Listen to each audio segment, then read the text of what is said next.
This channel does not promote any violent, harmful, or illegal activities. All content provided by this channel is meant for an educational purpose only. আজ মতুয়াগড়ে মুখ্যমন্ত্রী মমতা বন্দ্যোপাধ্যায় যাচ্ছেন। বনগাঁ ত্রিকোণ পার্কে মুখ্যমন্ত্রীর জনসভা রয়েছে। এসআইআর আবহে এই প্রথম তার মতুয়াগড়ে সফর। তারপর চাঁদপাড়া থেকে ঠাকুরনগর 3 কিলোমিটার পর্যন্ত পদযাত্রা করবেন তিনি। তবে ঠাকুরবাড়ি আজকে যাবেন না মমতা বন্দ্যোপাধ্যায়। এসআইআর নিয়ে মতুয়াদের কি বার্তা দেবেন মুখ্যমন্ত্রী সেদিকে অবশ্যই নজর রয়েছে। রাজনীতির নজর এই মুহূর্তে মতুয়াগড়ে মুখ্যমন্ত্রী মমতা বন্দ্যোপাধ্যায় আজ তার পদযাত্রা রয়েছে। শুধু তাই নয়, আজকে সভা করবেন তিনি এবং সেখান থেকে এই সময় দাঁড়িয়ে এসআইআর আবহে কি বার্তা দেন মুখ্যমন্ত্রী সেই দিকে নজর রয়েছে। মতুয়াগড়ে মমতা বন্দ্যোপাধ্যায় আজ চাঁদপাড়া থেকে ঠাকুরনগর 3 কিলোমিটার পদযাত্রা করবেন তিনি। এই মুহূর্তে আমার দুই সহকর্মী দীপঙ্কর এবং দীপ আমার সঙ্গে সরাসরি রয়েছেন। আমি প্রথমেই দীপের কাছে যাব। দীপ, এখনো পর্যন্ত তুমি কিছুক্ষণ আগে যে ছবি দেখাচ্ছিলে যে নিরাপত্তার বজ্র আঁটুনি সেখানে চাঁদপাড়া থেকে, যেখান থেকে আজকে তার এই সভা শুরু হচ্ছে, তার এই পদযাত্রা শুরু হচ্ছে, সেখানকার এই মুহূর্তের ছবিটা একবার দেখাও আমাদের। দেখো, মমতা বন্দ্যোপাধ্যায় এসআইআর প্রক্রিয়া শুরু হওয়ার পর এই প্রথম কোনো কর্মসূচি নিয়েছেন, যেখানে আজ তার জোড়া কর্মসূচি রয়েছে। তৃণমূল কংগ্রেসের তরফে ইতিমধ্যেই কিন্তু এটা দাবি করা হচ্ছে যে মমতা বন্দ্যোপাধ্যায় কিন্তু 2026-এর বিধানসভা নির্বাচনের দামামা বাজাচ্ছেন এই মতুয়াভূম থেকে। আজ মমতা বন্দ্যোপাধ্যায় আর খানিকক্ষণের মধ্যে ডুমুরজলা স্টেডিয়াম থেকে হেলিকপ্টারে রওনা দেবেন এবং এখন যেখানে এই মুহূর্তে আমরা দাঁড়িয়ে রয়েছি এই হেলিকপ্টার গ্রাউন্ডে মমতা বন্দ্যোপাধ্যায় আর খানিকক্ষণের মধ্যে তিনি পৌঁছে যাবেন এবং সেখান থেকে এই হেলিকপ্টার গ্রাউন্ড থেকে আমি রজতকে বলবো এই দিকে ক্যামেরাটা প্যান করতে। এই দিকে সোজা যে রাস্তাটা দেখতে পাওয়া যাচ্ছে, মমতা বন্দ্যোপাধ্যায় এইখান থেকে চলে যাবেন ত্রিকোণ পার্কে।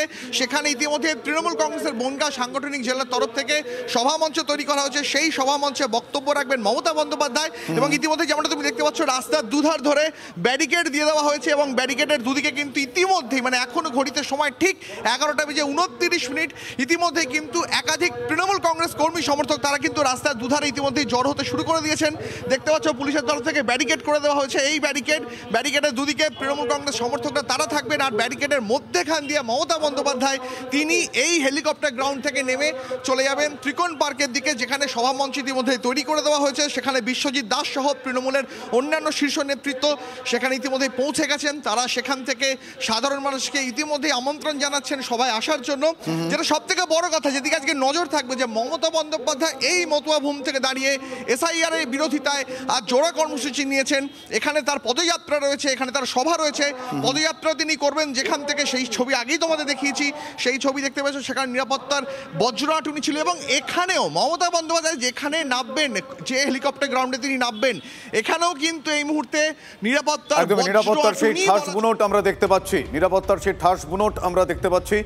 দীপঙ্কর আমার সহকর্মী, সেও রয়েছেন। দীপঙ্কর, তুমি এই মুহূর্তে যেখানে রয়েছো, যেখানে সভা রয়েছে, সেখানকার ছবিটা কিরকম একটু তুলে ধরো প্লিজ।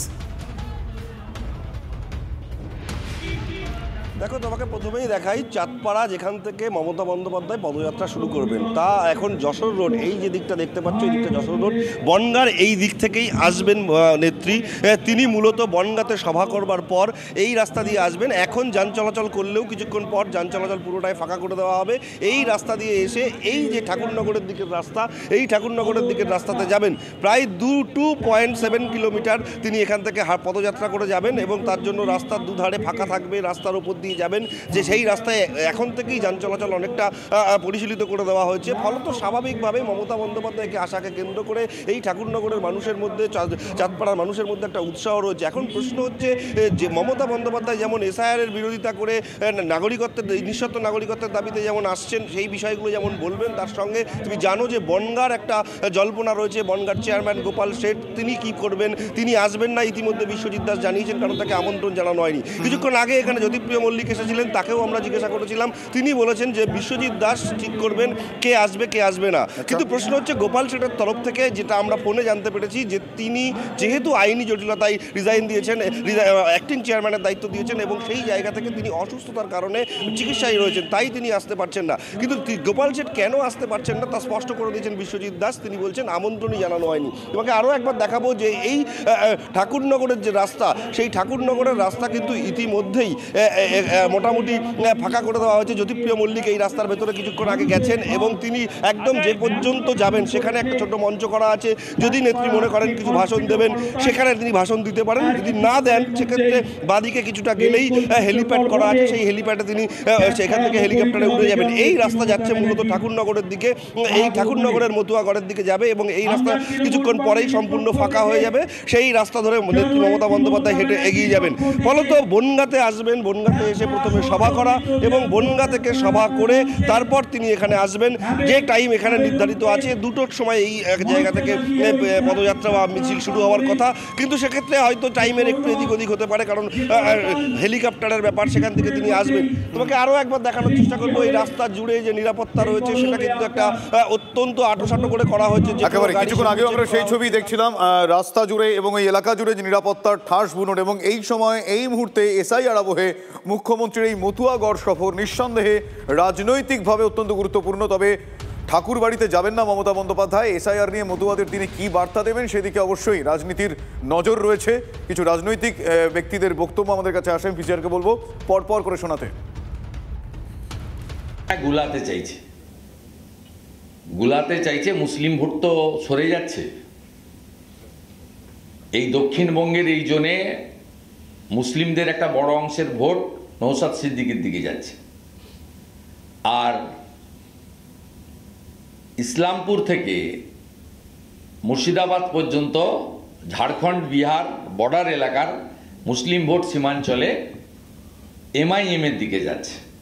আর শিক্ষিত মুসলিম লোকজন, টিচার, প্রফেসর, ডাক্তার, তারা নরেন্দ্র মোদীজির দিকে যাচ্ছেন। দক্ষিণ 24 পরগনায় যদি ভয়মুক্ত পরিবেশে অবাধ নির্বাচন হয়, লড়াই বিজেপির সঙ্গে আইএসএফ এর হবে। এই মমতা বন্দ্যোপাধ্যায় বনগাঁতে যাচ্ছেন জলটা ঘোলা করার জন্য, কোনো লাভ হবে না।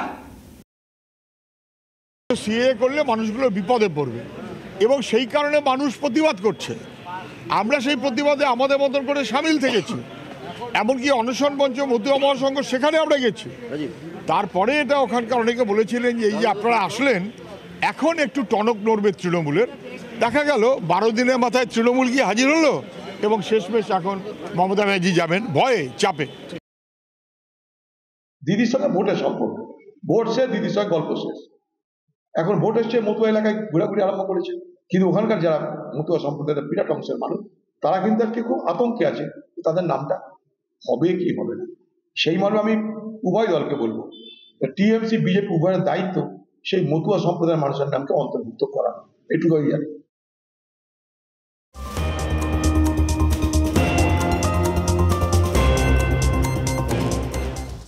অন্যদিকে মমতা বন্দ্যোপাধ্যায় সফরের আগেই কিন্তু উত্তপ্ত হয়ে উঠেছে মতুয়াগড়। ঠাকুরনগর, ঠাকুরবাড়ির একাধিক জায়গায় ধিক্কার ব্যানার দেখতে পাওয়া যাচ্ছে। শান্তনু ঠাকুরপন্থী মতুয়াদের বিরুদ্ধে অভিযোগ, থানায় অভিযোগ জানিয়েছেন মমতা বালা ঠাকুর।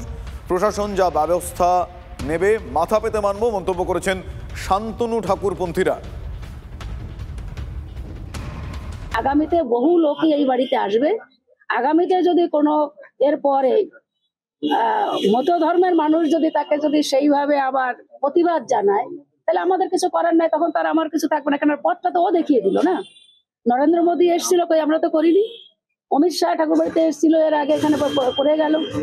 বিভিন্ন সময় বিভিন্ন রাজনীতি লোক এসে, কই আমরা তো এটা করিনি। কিন্তু যে পথটাও দেখালো, সেই পথেই আগামীতে মতো ভক্তরা সেই পথেই হাঁটবে। এখানে কোনো রাজনীতি বিষয় আছে মনে করছে? রাজনীতি ছাড়া এটা কি আছে?